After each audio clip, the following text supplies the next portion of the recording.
جب آپ رمضان کا روزہ چھوڑنے لگیں گے آپ پر خوف طاری ہو جائے گا.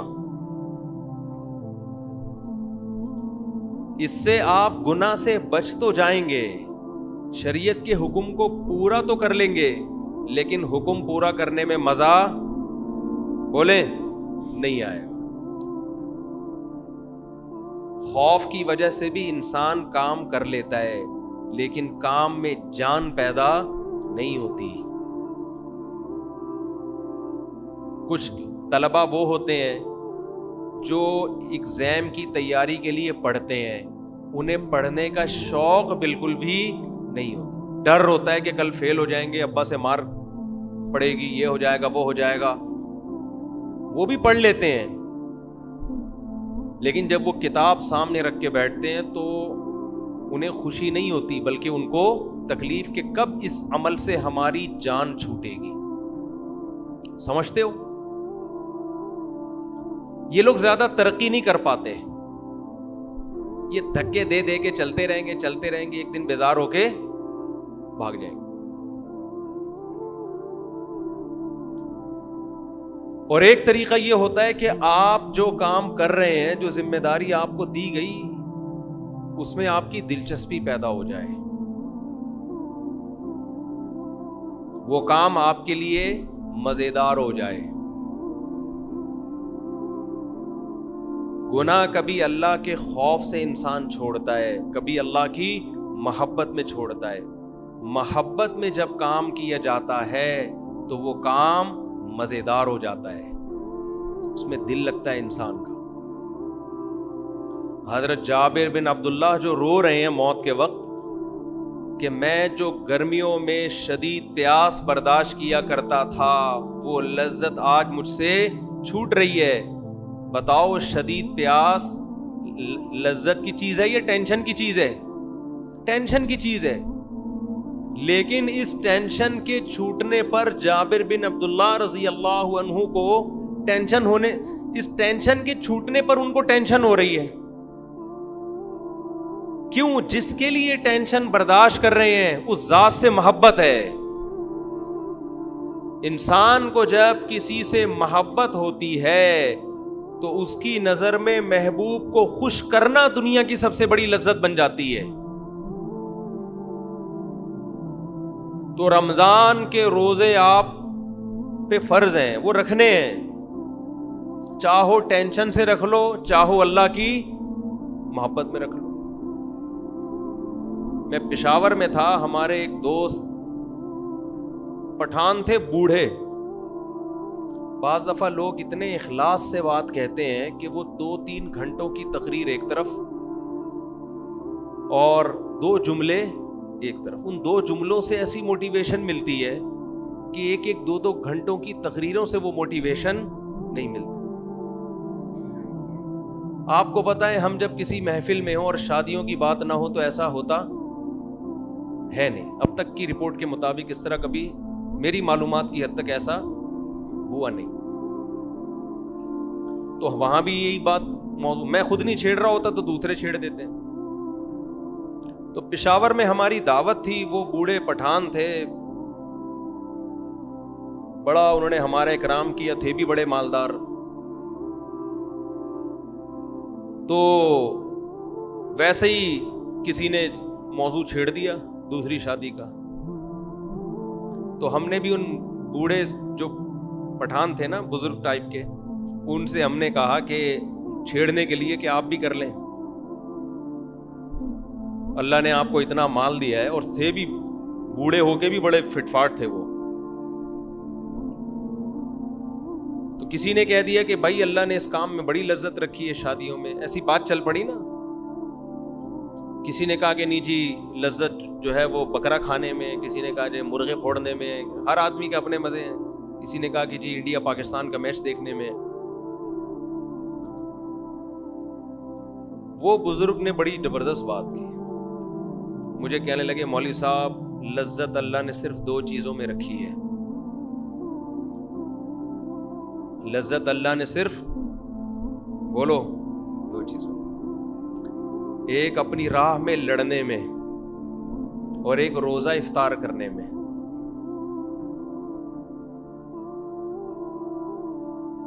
یہ بات انہوں نے ایسے جذبے سے کہی، جو آدمی خود عمل کرتا ہے نا، عمل، اس کی بات میں اللہ نے وزن بہت رکھا ہے.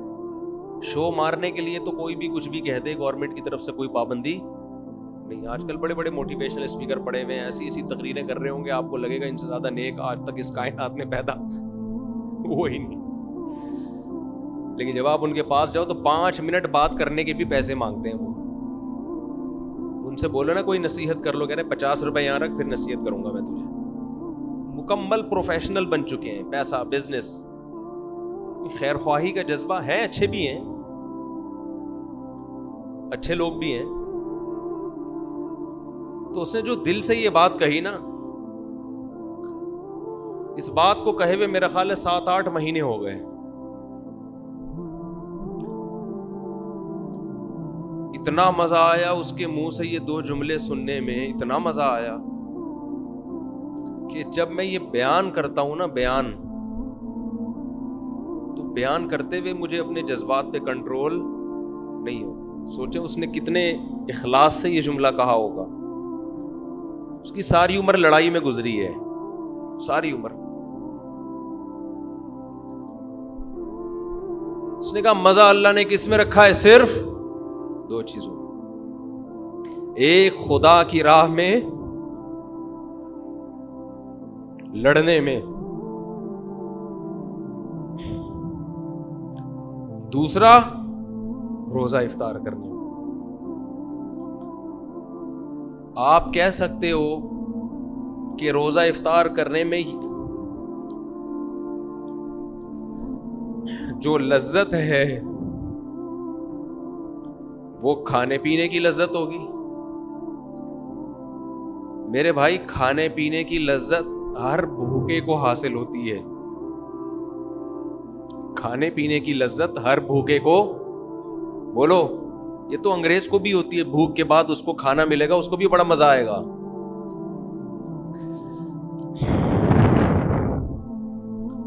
پیاس کے بعد پانی کی لذت ہندو کو بھی حاصل ہوتی ہے. اس بزرگ کا مطلب وہ لذت نہیں تھا جو ہر بھوکے اور ہر پیاسے کو کھانے اور پینے کے وقت، بولو، حاصل ہوتی ہے.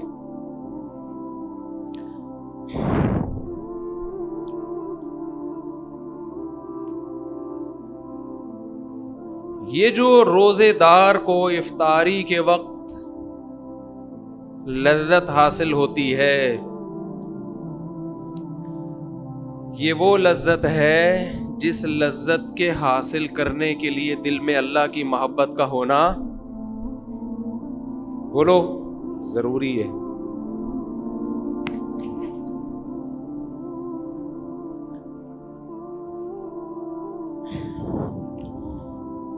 انسان کو یہ احساس ہوتا ہے افطاری کے وقت،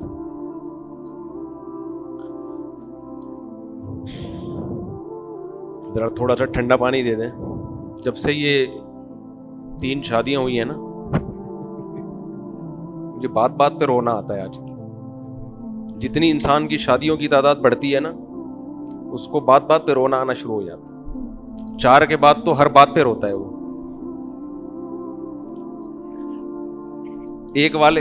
کسی نے کہی، میں نے سنا کہ وہ ایک آدمی کی 40 سال عمر ہو گئی، اب تک شادی نہیں ہوئی. کسی نے کہا کیوں نہیں ہوئی؟ کہہ رہے ہیں اس کو کسی بزرگ کی دعا لگی ہے. وہ دعا کیا لگی ہے؟ کسی بزرگ کی اس نے خدمت کی تھی، انہوں نے دعا دی تھی اللہ کرے تو ہمیشہ خوش رہے. اس کے بعد 40 سال ہو گئے. یہ موضوع ایسا جذباتی شروع ہو گیا، اس کو ہم نے بھی چینج کرنا ہے.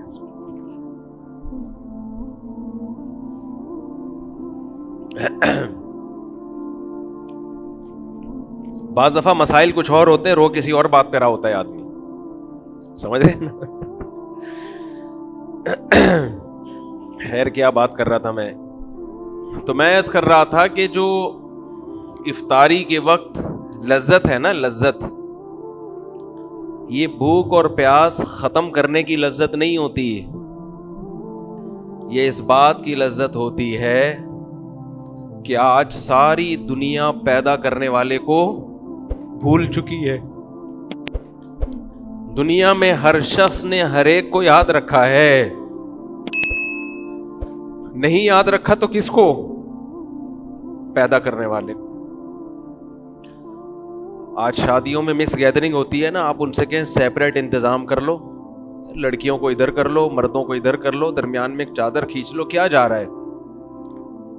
کچھ اس میں پیسے لگتے ہیں زیادہ ہے بھائی, لیکن ایسے مذاق اڑائیں گے آپ کا, ایسے بات کریں گے, ابے یہ مولویوں نے اتنا مشکل بنا دیا, ابے کیا ہو گیا یار. آپ کی نظر میں ہر قانون کی ویلیو ہے. حکومت نے لا بنایا 10 بجے ہال بند ہو جائیں گے, آپ 10 بجے بتیا بجھاتے پھر رہے ہو. آپ اپنے باپ کو ناراض نہیں دیکھ سکتے شادی میں, اپنے بھائی کو ناراض نہیں دیکھ سکتے. لڑکی والے ہو تو لڑکے والوں کو ناراض نہیں ہونے دو گے, لڑکے والے ہو تو لڑکی والوں کو ناراض نہیں ہونے دو گے. جس خدا نے بنایا ہے, جو پیدا کرنے والا ہے, جس نے یہ نعمتیں دی ہیں, وہ آپ کو دعوت کرنے سے منع بھی نہیں کر رہا. وہ یہ بھی نہیں کہہ رہا کہ آپ نے یہ کھانا ہے یہ نہیں کھانا, سب چیزیں حلال کر دی اس نے اس دعوت میں. وہ صرف اتنا کہہ رہا ہے کہ کیا کر دو, بیچ میں پارٹیشن کر دو. لیکن آپ کے جو نہیں رینگتی, آپ ٹس سے مس ہونے کے لیے تیار نہیں ہو. اتنی سی بات وہ کہہ رہا ہے کہ بھائی درمیان میں کیا کر دو, پارٹیشن کر دو. آپ کہہ رہے ہو نہیں کریں گے. مجھے ایسے موقع پہ شعیب علیہ السلام کا کلام یاد آتا ہے.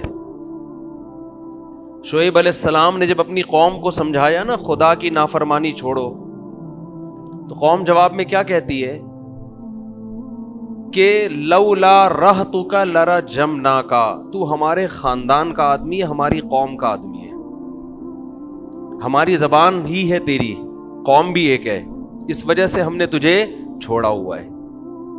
ہماری قوم کا نہ ہوتا مار دیتے تجھے جان سے. شعیب علیہ السلام نے کیا کہا, ارہتی اعز علیکم من اللہ, اے میری قوم میں تمہیں خدا سے ڈرا رہا ہوں, باتیں خدا کی کر رہا ہوں. تمہاری نظر میں قومی تعلق یہ خدا سے بھی بڑھ کر ہے. مجھے اگر تم نے چھوڑا ہوا ہے تو قوم کی وجہ سے چھوڑا ہوا ہے. وَاتَّخَذْتُمُوهُ وَرَاءَكُمْ ظِهْرِيًّا, اور خدا کو اٹھا کے تم نے پیٹھ کے پیچھے پھینک دیا ہے. ایسا نظر انداز کیا ہے گاڈ کو, اللہ کو, خدا کو, کہ پشت کے پیچھے اس کی کوئی ویلیو ہی نہیں ہے. میں تم کو بات کر رہا ہوں خدا خدا خدا خدا, آرڈر اللہ کا آرڈر. اللہ تمہاری ڈکشنری میں ہے ہی نہیں. مجھے چھوڑا ہوا ہے تو کیوں؟ قوم کی وجہ سے. اگر کہہ دیتے کہ اے شعیب ہم تو چونکہ نام خدا کا لیتا ہے اس لیے ہم تیری رعایت کر رہے ہیں, قوم بھی ہے لیکن ساتھ میں نام تو اللہ کا لے رہا ہے, اس لیے ہم تجھے کچھ نہیں کہہ رہے, تو خوشی ہوتی مجھے. اس اللہ کا تمہاری ڈکشنری میں کوئی تذکرہ ہے ہی نہیں. آج شادی بیاہ میں دیکھ لینا, ہر جگہ یہی ہو رہا ہے. جہاں اللہ کی بات خواتین کو بتاؤ بھائی اسلام میں عورت کے لیے حیا پسندیدہ ہے. میں نے بیان کیا تھا نا کہ خواتین موٹر سائیکل پر مردوں کی طرح نہ بیٹھیں, تھوڑا سمٹ کے بیٹھیں. یہ ٹھیک ہے چادر کے الجھنے کا خطرہ ہوتا ہے بائکوں میں, تو سمٹ کے بیٹھیں. ابھی ایک برقع آ گیا کسی خاتون کا, بھائی سمٹ کے بیٹھیں, کپڑے کو لپیٹ کے بیٹھیں, تاکہ اور چین کور بھی لگائیں بائکوں میں تاکہ یہ نوبت نہ آئے. اتنا مذاق اڑایا. اسلام حیا کو پروموٹ کرتا ہے. حیا کو, حیا کس میں زیادہ ہے؟ دیکھنے میں کس میں حیا زیادہ نظر آ رہی ہے؟ مردوں کی طرح بیٹھنے میں, یہ خواتین عورتوں کی طرح بیٹھیں, حیا کس میں نظر آ رہی ہے؟ مگر حیا آج ڈکشنری سے, کیونکہ اللہ چاہتا ہے نا شرم اور حیا کس کا حکم ہے؟ اللہ. تو اس کو کوئی اس پہ جو نہیں رینگتی. مثالیں دی جاتی ہیں جو اونٹ میں صحابیات ایسے بیٹھا کرتی تھی. اونٹ میں تو ایسے بیٹھنا ممکن نہیں تھا, دونوں پاؤں ایک طرف کر کے. آج بھی ہم نے علماء بزرگوں کو دیکھا ہے کہ وہ اپنی خواتین کو دونوں پاؤں ایک طرف کر کے بٹھاتے ہیں. اس میں حیا زیادہ ہے. لیکن افسوس ہمارے دیندار طبقہ بھی حیا کے معاملے میں آزاد. قرآن حیا کی تعریف کر رہا ہے کہ موسیٰ علیہ السلام کے پاس جب 2 لڑکیاں آئیں ان کو بلانے کے لیے، فجاءت احداہما تمشی علی استحیاء، قرآن کہہ رہے ہیں ان میں ایک لڑکی آئی حیا کے ساتھ چلتی ہوئی، سینہ تان کے چلنا عورت کے لیے بیچ روڈ پہ چلنا، یہ ادا اللہ کو پسند بولو نہیں ہے. آپ عورت کی آزادی کے نام پہ بے حیائی پھیلا دو، آپ کی مرضی ہے. پیدا کرنے والا اس عمل سے خوش بولو نہیں ہوگا. آپ اپنی ڈکشنری سے اللہ کو نکال دو، پھر جو چاہے کرو. ایک صاحب مجھے ایک یورپ کے ایک کنٹری کے بارے میں بتانے لگے کہ وہاں آزادی بہت ہے، بہت آزادی ہے، ہر ایک کے حقوق ہیں، جو چاہے کرو، کتنے اچھے ہیں. میں نے کہا آپ کی اور میری نظر میں بہت اچھے ہیں، اللہ کی نظر میں بالکل بھی اچھے نہیں ہیں، کیونکہ ان آزادی کی وجہ سے انہوں نے جن گناہوں کو حلال قرار دے دیا ہے نا، ہومو سیکسولیٹی کو، زنا کو، لڑکیوں سے آپس میں تعلقات، ان چیزوں کی وجہ سے اللہ کی نظر میں وہ بالکل بھی اچھے نہیں ہیں. یہ تو وہ عمل ہے جس سے اللہ نے قوم لوط کو اٹھا کے پٹخ کے مار دیا. جس قوم نے اپنی ڈکشنری سے گاڈ کو نکال دیا، خالق کو، خدا کو نکال دیا، وہ میری اور آپ کی نظر میں بہت اچھا ہے، بنانے والے کی نظر میں اچھا نہیں ہے. بنانے والا نہیں پسند کرتا اس کو. تو مت تعریفیں کیا کرو ایسی قوموں کی جنہوں نے خدا کو وراکم ظہریہ، اپنی پشت کے پیچھے پھینک دیا ہے. اور اگر تعریف کیا کرو پھر دعا کرو تمہارے بچے بھی ایسے بن جائیں، تمہارے بچے بھی ایسے بن جائیں. ان ملکوں میں جائیں، ان کو اتنی آزادی ملے کہ وہ بھی لڑکوں سے بدفعلی کریں، اور جب آپ انگلی اٹھاؤ تو بولے کہ یہ ہیومن رائٹس ہیں. اپنے بچوں کو ایسا بنانا چاہتے ہو تو اس کلچر کی صبح و شام تعریفیں کیا کرو. بولے بہت اچھے، ماشاءاللہ، ویل ڈن بیٹا، آزاد ہے، کوئی روک ٹوک نہیں ہے. تو میں یہ عرض کر رہا تھا کہ ایسے دور میں جب اللہ کو ڈکشنری سے نکال دیا گیا، اللہ کو لغت سے نکال دیا گیا، ایسے موقع پہ کوئی صبح سے لے کے شام تک بھوک اور پیاس کو برداشت کرے، اور ایک دن نہیں، ایک دن، پھر دوسرا دن، پھر تیسرا دن، پھر چوتھا دن، پھر 5واں دن، پھر 6واں دن، تو افطار کی لذت میں صرف بھوک ختم کرنے کی لذت نہیں ہے. اصل لذت یہ ہے کہ جس خدا کے لیے صبح سے شام تک قربانی دی، وہ خدا ہماری اس افطاری پر بھی ہم سے خوش ہو رہا ہے.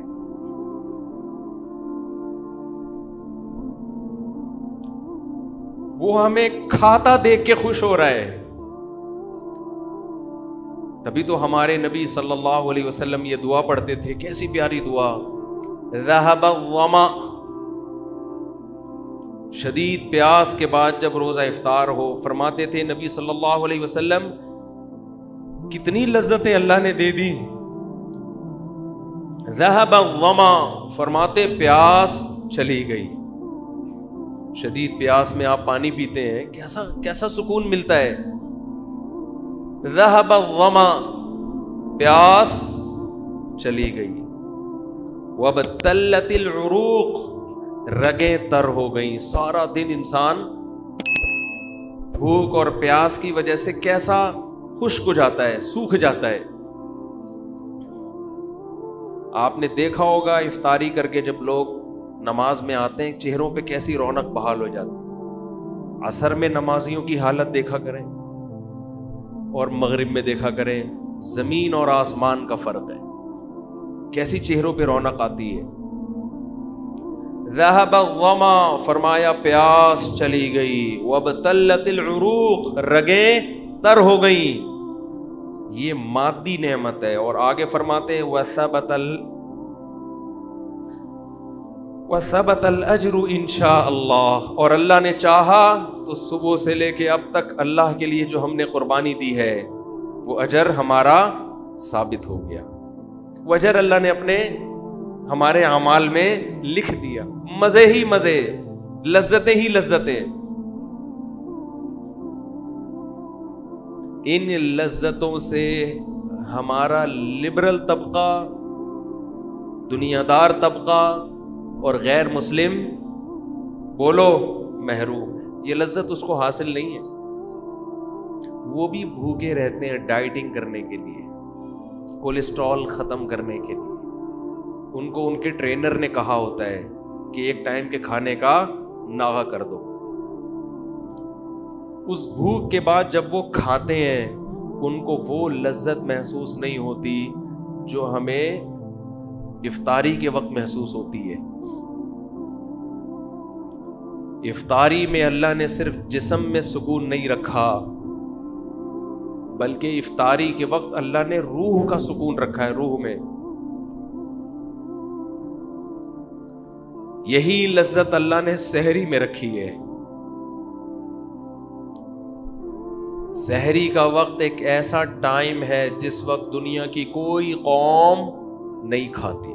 کبھی نہیں دنیا میں سنا ہوگا آپ نے اس ٹائم پہ لوگ کھانا کھا رہے ہو. کبھی سنا ہے بھائی کہ جیپنیز صبح 4 بجے اٹھ کے کھانا کھاتے ہیں؟ کبھی سنا آپ نے؟ اگر سنا ہے تو بول دیں ہاں سنا ہے، نہیں سنا تو تھوڑا گردن ہلا دیں. کبھی سنا آپ نے؟ کھانے کا ٹائم نہیں ہے یہ، کہیں بھی نہیں دنیا میں کھایا جاتا. نہ امریکی کھاتے ہیں، نہ جاپانی کھاتے ہیں، نہ چائنیز کھاتے ہیں، نہ ہندو کھاتے ہیں، نہ سکھ کھاتے ہیں. اللہ کو یہ ادا پسند آتی ہے کہ جہاں لوگوں نے میرا نام لینا چھوڑ دیا، ہر جگہ نفس پرستی. اب تو لوگ حکومت سے مطالبہ بھی صرف مہنگائی، صحت، ان چیزوں کا کرتے ہیں. اسلام کا مطالبہ کرنا بھی چھوڑ دیا. پہلے ہمارے سیاسی لیڈر اسلام کا نام لیتے تھے، مجھے ووٹ دیں میں اسلام کو نافذ کروں گا. اب ہمارے سیاسی لیڈروں نے اسلام کا نام لینا چھوڑ دیا. ان کو پتہ ہے اسلام کے نام پہ ووٹ نہیں ملے گا، ووٹ ملے گا مہنگائی کے نام پہ، آزادی کے نام پہ. تو ایسے دور میں جب اللہ کو لوگوں نے اپنی کتابوں سے، اپنی ڈکشنری سے نکال دیا، تو نبی صلی اللہ علیہ وسلم نے فرمایا کہ اللہ اور اس کے فرشتے صبح سحری کھانے والوں کے لیے پر رحمت بھیجتے ہیں. فرشتے رحمت کی دعا کرتے ہیں ان لوگوں کے پر جو صبح اٹھ کے، کیونکہ اللہ کو یہ ادا بھی اپنے بندوں کی پسند آتی ہے کہ دنیا میں کوئی قوم اس ٹائم پہ کھانا نہیں کھاتی اور میرے نیک بندے صبح اٹھ کے کھا رہے ہیں. کیوں؟ کس کا حکم ہے؟ اللہ کا حکم ہے. کلوا واشربوا حتى يتبين لكم الخيط الابيض من الخيط الاسود من الفجر. اللہ نے فرمایا کھاؤ اس وقت تک جب تک سفید دھاگا سیاہ دھاگے سے ممتاز اور جدا نہ ہو جائے، یعنی صبح صادق طلوع نہ ہو جائے. ثم اتموا الصيام الى الليل، پھر غروب آفتاب تک اس روزے کو مکمل کرو. اے اللہ بہت مشکل حکم ہے، پوری روٹین تو نے ہماری چینج کر دی. اللہ نے تسلی دی ایام معدودات، پورے سال کے لیے نہیں کہہ رہا، گنے چنے دن ہیں، گنے چنے انگلیوں پہ گن سکتے ہو، اس سے زیادہ تمہیں میں مکلف نہیں بنا رہا. ویسے بھی آپ کی جنرل نالج کے لیے پاکستان میں 15 سال سے روزے 29 ہی ہو رہے ہیں. 30 روزے میری اور آپ کی نسلیں نہیں دیکھیں گی، مجھے تو ایسا ہی لگتا ہے. 2006 سے میں نوٹ کر رہا ہوں، اس سے پہلے کا مجھے یاد نہیں.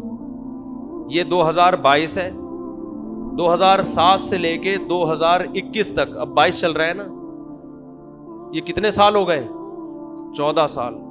ایک دفعہ بھی رمضان 30 کا نہیں ہوا ہے. یہ خود ایک بہت بڑا سوالیہ نشان ہے. سمجھتے ہو؟ ایک نشان ہے یہ کیا ہو رہا ہے مارکیٹ میں. محرم کبھی 30 کا ہوگا، کبھی منفی باتیں کرنے کا کوئی فائدہ نہیں ہوتا، لیکن بعض دفعہ آدمی اپنے جذبات کا تو اظہار کر سکتا ہے نا. محرم کبھی 29 کا ہوگا، کبھی 30 کا. سفر کبھی 29 کا، کبھی 30 کا. ربیع الاول کبھی 29 کا، کبھی 30 کا. 14-15 سال ہو گئے رمضان 30 کا ہو کے نہیں دے رہا. ماہر فلکیات بعض دفعہ کہہ دیتے ہیں کہ ناممکن ہے کہ 29 ہو، ناممکن ہے کہ 29 کو چاند نظر آئے، پھر بھی 29 ہی کا ہوتا ہے. الحمدللہ یہ ایک نشان ہے سوالیہ ہلال کمیٹی پر. سمجھ رہے ہو؟ بہت بڑا سوال ہے یہ کہ مارکیٹ میں ہو کیا رہا ہے. تو میں ایک پروگرام ریکارڈ کروانا تھا میں نے 30 نا, تو میں 29 کے بعد میں نے کہا بس وہ پورے رمضان چلے گا نا. تو انہوں نے کہا 30 اگر 30 ہو گئے, میں نے کہا کسی کا باپ بھی پاکستان میں 30 روزے نہیں کر سکتا, تو 29 ہی ہوں گے. معذرت کے ساتھ ایسی گندی گندی باتیں بھی بعض دفعہ انسان کر لیتا ہے, لیکن یہ ہے بڑا مسئلہ ہے یہ. تو لیکن بہرحال جو کمیٹی کا اعلان ہو آپ نے فالو اسی کو کرنا ہے. ایسا نہ ہو کہ سب عید منا رہے ہوں اور آپ روزہ رکھ کے بیٹھے ہوئے ہوں. ہم بھی جو, کیونکہ گورنمنٹ کا جو فیصلہ ہوتا ہے ماننا پڑتا ہے. بنے کیوں کر جو ہو سب کار الٹا, ہم الٹے بات الٹی یار. خیر کہاں اچھی اچھی باتیں چل رہی تھی, پھر یہ بیچ میں کچھ باتیں غلط آ گئی. بس جلدی سے سمیٹ کے ختم کرتا ہوں, بس 2 منٹ میں ختم کرتا ہوں. رمضان کے حوالے سے بات تو رمضان کی چل رہی تھی نا. تو میرے بھائی روزہ رکھو پابندی کے ساتھ, اسے جرمانہ سمجھ کے مت رکھو, پینلٹی سمجھ کے مت رکھو. اللہ کی محبت پیدا کرو اپنے اندر, اللہ کی محبت میں بھوکا پیاسا رہنا سیکھو. اور میں تو کہتا ہوں نفلی روزے بھی رکھا کرو, کچھ نفلی بھی رکھا کرو. غنیمت ہے, فرض رکھ لیں بڑی بات ہے, لیکن نفلی کا بھی عادی بناؤ. اور یہ خوب سمجھ لو روزہ رکھنے سے کبھی آپ کی صحت خراب نہیں ہوگی. آج دنیا میں سارے مسائل ہی کھانے پینے کی وجہ سے پیدا ہوئے ہیں, کھانے پینے کی وجہ سے پیدا ہوئے ہیں. اور بہت زیادہ ڈاکٹروں کو بھی فری نہ کرایا کرو. ویسے تو ڈاکٹر بھی کہتے ہیں روزہ رکھنے سے صحت اچھی ہوتی ہے, لیکن بعض ڈاکٹر کہتے ہیں ایکچولی یہ ہوتا ہے. ایکچولی ٹھوپی ڈرامے چھوڑ دو. ہمیشہ سے صدیوں سے مسلمان روزے رکھتے آئے ہیں, فائدہ ہوگا نقصان نہیں ہوگا. سب سے بڑی بات یہ کہ آپ کی قوت ارادی مضبوط ہوگی. دیکھو انگریزوں میں ہر وقت کھانے کا دستور ہے, وہ پیٹ بھر کے تمیز سے نہیں کھاتے ہیں. وہ گھر سے نکلیں گے کیک رس تھوڑا سا, جو بھی ان کا کیک رس, تو ہمارا والا تو وہ ہضم بھی نہیں کر سکتے, ان کا جو بھی کیک رس ہوتا ہے. پھر آفس میں گئے کچھ نہ کچھ, پھر وہاں سے نکلے تھوڑا سا کچھ, 24 گھنٹے جگالی. میں نے دیکھا ہے آج ہمارے جو مذہب سے دور, اول تو مذہبی لوگ تو طبیعت سے پھوڑ رہے ہیں, وہ تو 11ویں کے نام پہ, تیجے کے نام پہ, 40ویں, مذہب نام ہی توند بھرنے کا بن گیا ہے. مذہب کے نام پہ ربیع الاول میں حلوے الگ چلیں گے, محرم کے حلیم الگ چلیں گے, اور ابا کے تیجا 40واں برسی, پھر یہ وہ کھاؤ خود پیٹ دیگ بن چکے ہیں. کھا کے, اور اس کو نام کیا دیتے ہیں یہ خوب بار بار بتا دوں. کسی کا پیٹ اگر بڑا ہوا ہے تو بدگمانی جائز نہیں ہے. میں نے بہت سے لوگ دیکھے بہت بڑے پیٹ, بہت بھاری جسم, کھاتے نہیں ہیں, وہ قدرت کی طرف سے ہے. صحابہ میں بھی ایسے تھے جن کے وزن زیادہ تھے لیکن کھاتے پیتے کم تھے, تو بدگمانی جائز نہیں ہے. اسلام میں وہ موٹاپا ناپسند ہے جو زیادہ کھانے کی وجہ سے ہوا ہو. بعض دفعہ زیادہ کھانے کی وجہ سے نہیں ہوتا, نیچرل ہوتا ہے وہ. تو آج کھانا عبادت بن چکا ہے. اسلام میں کھانا عبادت نہیں ہے, پرہیز کرنا عبادت ہے. کم کھاؤ. آج شادیوں میں بھی عجیب طریقے سے کھانے, پہلے جوس لا کے پکڑا دیں گے. ابے جب جوس پی لیا اس کے 15 منٹ بعد کھانا آئے گا تو آدھی بھوک تو ختم ہو گئی نا. ابھی کچھ دن پہلے ایک ولیمے میں جانا ہوا, انہوں نے پہلے لا کے نا جوس موس دینا شروع کر دیا. میں نے کہا یہ پیئیں گے تو بھوک تو لگے گی نہیں. پھر انہوں نے کہا آپ کو نہیں لگے گی, باقی تو سب کو لگ رہی ہے. اس کے بعد پھر گوشت, بوٹیاں, میں سمجھا یہ کھانا ہے. ہم نے بوٹیاں کھا لیں, اب کھانا آئے گا تھوڑی دیر کے بعد. انتہا ہوتی ہے بدتمیزی کی بھائی, اس کو بدتمیزی نہیں تو اور کیا ہے یہ تو میڈیکلی بھی غلط ہے. آپ جب کھانا کھانا شروع کرتے ہیں آپ کا معدہ ایک تیزاب چھوڑنا شروع کر دیتا ہے اس کو گلانے کے لیے. معدہ سمجھتا ہے اب کھانا آ رہا ہے, معدہ اپنا کام شروع.